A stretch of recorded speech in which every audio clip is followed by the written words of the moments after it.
Hello guys, it's me, Red the Dinosaur, and today in Forza Horizon 5 with the Mitsubishi FTO, the new vehicle for this week in Forza Horizon 5 that you can get for only 20 points on this week playlist.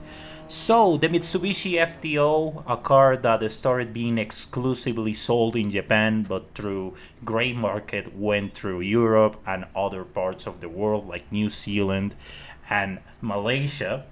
A quite cool car, V6, two-seater. One thing I wanted to mention, someone on Reddit actually pointed out that this car had actually more visual customizations back then than in Forza Horizon 5. You only can have the front bumper and the spoiler changed. In the old game, Forza 2, you actually have more visual customization, which is odd, maybe it's due to licensing. But at the same time, it's quite sad to see that the options of customization have been lost through the evolution of Forza as a whole. It is quite sad. So we're gonna continue with the performance. Well, before that, I wanted to point it out like a small bug. Is that the dashboard is on miles per hour when it's actually in kilometers per hour due to the fact that this car was only available in Japan, as I mentioned.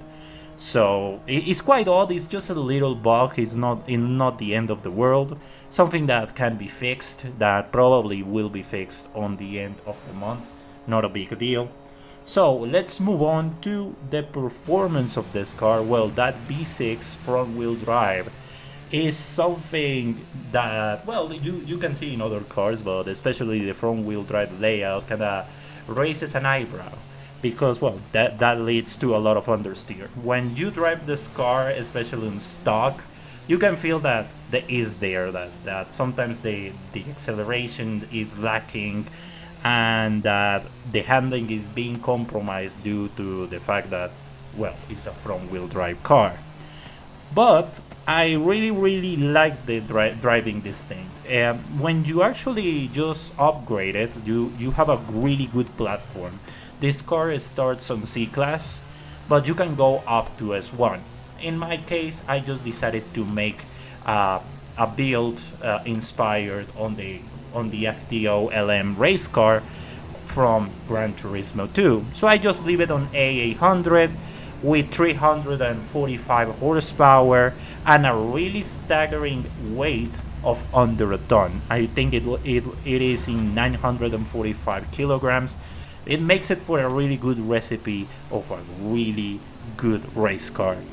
The understeer kinda is still there, but it's more manageable than back then.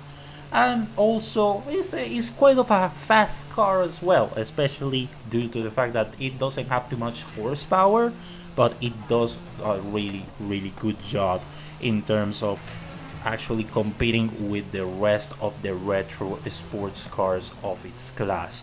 It does a really decent job. You can have sometimes your parts that you can struggle, especially on really difficult corners, but overall it's a nice little car. I really like it. I really recommend it to get it. You don't know when this gonna appear on the Horizon backstage. That, by the way, that's a video on the making. That's pretty much it, guys. Let me know in the comment section what do you think about the Mitsubishi FTO. If you are planning to get it, or you just want to skip it for the other cars on this season. Thank you very much and see you on the next one. Goodbye.